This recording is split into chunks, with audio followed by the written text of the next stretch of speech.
Welcome back to my channel. Thank you so much for subscribing. Thank you for liking and thank you for sharing the videos that were posted. I'm grateful. I'm going to do a story time tonight. I'm going to talk about that time when my sisters and I were being bullied for years. And this happened when we were growing up in Jamaica. And so here goes. So there was this one guy. That guy was pretty much the same age as my twin sister and I. And we went to the same school. He was not from our community, but like a neighborhood next door. If you live in Jamaica, you kind of understand. It was kind of in the same community. And this one guy, I think his name was Dwayne. And Dwayne would just make it his point of duty to just provoke and to torment and to harass my sisters and I. It was a lot. So we would be fearful, we would be afraid to go to the store. We would call it shop in Jamaica. Or when our mom sent us to buy groceries or food, we would not want to go. We were so terrified of this one bully. This guy just took over our whole excitement of growing up as a child. It was traumatic, to be honest. So I can remember one time my mom sent us, she had something going on, some kind of business arrangement going on in the neighborhood that he actually lived in. And lo and behold, she said, you know what? I need you guys to go around the neighborhood and I need you guys to talk to the lady that, whatever they were, whatever transactions they were doing at the time. And she said, I need you guys to go. I'm sending 3 of you. And we were like so scared. And we were like, Mom, we're being bullied by this one guy in that neighborhood. We're being bullied by this one guy in that neighborhood, and we're really scared and we don't want to go. And her mom was like, what? You mean to tell me that three of you, it's not just one, 3 of you is going to make one guy intimidate you and scare you to the point of not wanting to go where I'm sending you? So my mom was a rough mom. She didn't play about anything. She went to church. She was a Christian, but my mom did not take foolishness. And she growing up, she didn't play. She was tough. So she said, listen, I'm gonna give you guys some instructions. If this guy attacks you or come up against you, one of you guys go for his eyes. I'm being honest. Mom was like, poke him in his eyes. The other one, hit him in his stomach. So she was kind of letting us know it wasn't gonna be one of those cases where you gotta just be just allow this guy to intimidate and beat you up. You gotta defend yourself because he's not letting up. So we were like, we were very scared. But Mom was like, you know what? If you don't fight back and you come home and you tell me that all 3 of you got beat up, I'm telling you right now, I'm gonna whoop you on top of what he did to you. So we were like, oh my goodness, that made us even more scared. We were like, oh my gosh, we're afraid of fighting, but we don't want to get whooped either because she didn't play. So we went around the neighborhood. I don't know, that guy, thankfully we didn't see him, or I think we saw him and we ran home. So we escaped a beating from Mom because we didn't come home battered and bruised. All right. The next time we saw that guy again, my twin, Simone, we were going to school. There were 2 shifts. There was morning shift and there was evening shift. So the morning shift, he was on the morning shift. And Simone and I was on the evening shift. So we were heading to school. This guy was coming home from school. So morning shift would be like from 7 to 12. And we were going from 12 to 5. So we were pretty much heading to school. We see this guy. It was like he was sitting around a corner waiting for us all the time. He's like, ta-da, one of those type. It was just so weird. So we were walking to school, and it was like a ball field, and it was a lot of sand and dirt. And we were walking, and we had our backpacks on, and we were all rushing to get to school. We see this guy pop up out of the blue. I'm gonna fight you guys. We're like, what? And we're so scared because we know him from before. He's always just trying to fight us, just bullying us, trying to scare us all the time. So my twin was like, She was always a quiet, calm, chill, one of the three of us. She's always calm, and she's very quiet and scared too. But I was like the fighter of the two of us. I wouldn't be afraid of, and even though I'm small, I would be not afraid. So I said, if you're gonna fight her, you're gonna fight me first. You're gonna have to come through me before you can get to her. You're gonna have to step to me. So this guy's like, okay. So someone went in the back. Can you imagine? Someone went behind me and I went in front of her.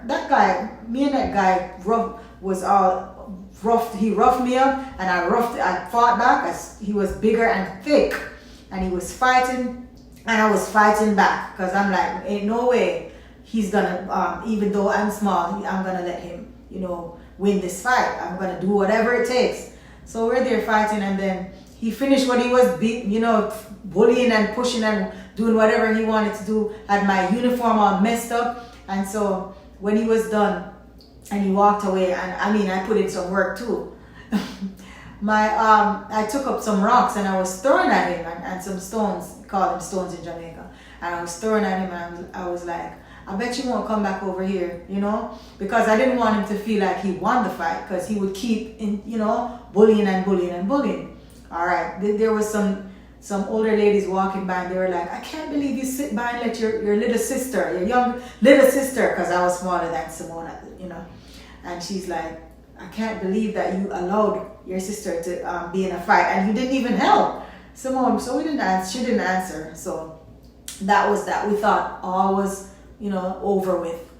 Here we go again. We see this guy again.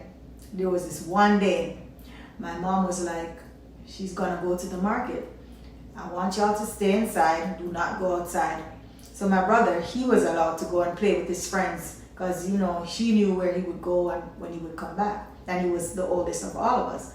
So he was gone in the backyard and he was pretty much hanging with his friends, playing ball. I wonder, guess who popped up in that backyard playing football with my brother? The same guy, Dwayne. So guess what? I was like, all right, my brother's over there. I don't know how I found out because we were supposed to stay inside, but I just kind of went and was looking at what he was doing. Saw the boy in the backyard with my brother. We're like, all right. I went to the house and I said, Simone, Dion, let's go. Because this guy has been, threatening us and doing us all types of stuff. Dion was like, I'm not going. I'm staying home. I'm going to follow the rules. I'm not going to get in any trouble. Dion was always that type of person. She still is. Simone is like, well, even though she's quiet, she's like, what could it hurt? My brother's there. He'll defend us. I was like, let's go. So we went next door and we were there.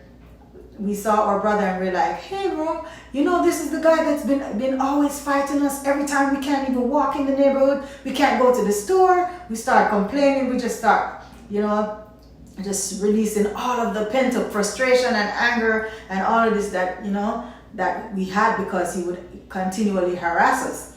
So our brother was like, what? Are you serious? All right. So our brother held him down and was like, come on, y'all are gonna get your licks back. That's how this generation calls it.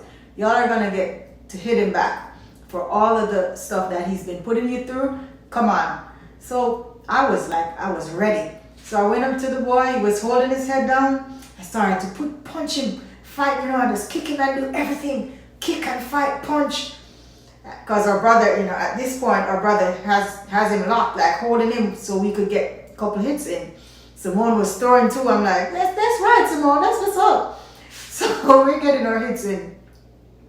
Tell me what, so our brother is like, all right, enough. That's it. You got your hits in. Leave him alone. Our brother walked away and went home. We're there throwing punches and going at it. Of course, I'm going at it still. So the guy kind of held his head up and looked up and he realized that our brother was gone, long gone. So the guy just, I don't know, I saw him when he looked up, but poor Simone, she did not see what was going on. Poor Simone. I ran. I jumped over the fence, and the only thing Simone saw, that's what she told me, was one of my leg, like jumping over the fence. She didn't see anything else. Poor Simone. That guy got up, and I'm telling you, that guy, he floored Simone, punch, kick, everything you could think of, because she ended up telling us what happened. She said he manhandled her, did her all types of things. Simone came home with bruises and all, and was all scraped up all over and just busted up. So when she got home, she's like, man, Sid, you're wicked. You really ran off and didn't even give me a warning. Like, that's messed up, you know. And so our brother was like, I warned you guys. I told you to leave him alone. That guy he was sweating. He was getting upset. And I was like, leave him alone. You've gotten enough. Leave him alone. But I was just enjoying the moment, because when I tell you that guy tormented us for a long time, it was just too much, and it was like pent up frustration. I was like, it's time for you to feel what we were feeling all these years you were messing with us. So, but Simone, she followed, and she ended up being the one to get beat more. Poor Simone, she got beat up so bad. Simone came home, and Simone was like, I think she almost had a concussion. When she got home, our brother was like, I warned you, you know. And then we pretty much were like, you know, I think that was the last time that guy messed with us. I did not see him again. Even if I did, he took the other side of the road. He left us alone. And so, you know, he learned a lesson too. Like, they have a big brother, and I know the big brother now, so I won't mess with them. But I mean, at the end of the day, the lesson of it is also, if you're warned once, you take heed, right? It's because our brother was like, leave him alone, and we should have just left him alone, because at that point he had already gotten, he was defeated. He was like learning a lesson from messing with girls. Our brother was like, how can you even be fighting girls? That's just weird. And these are my sisters, and you're my friend. I didn't even know you were beating my sisters up. You were, you know, pressuring them every time you saw them. They would have to run away. They would have to hide away. So, I mean, that's just our story that's the story we had growing up, being bullied by that one guy, Dwayne. I hope Dwayne, wherever he is in life, that he's a better man. I hope he doesn't have any anger issues. I hope he's not doing anything that's, you know, caused from childhood, whatever was going on with him, to feel that it was okay to fight girls. You know, that's never an answer, and bullying is never an answer. It's not okay if you're bigger than someone, and if as a male to be fighting girls, that's not encouraged. Instead, and they always say, when a guy likes a girl, they want to fight them or curse them out or do something bad, and vice versa. So I don't know if that was the case, but if it was other issues going on with him, I do hope that he's a better man today. I hope you enjoyed this video as much as I did telling the story. Please remember to like, share, subscribe, and even comment. And I will see you again in the next video. Big up yourself. God bless you. One love. And I'm out.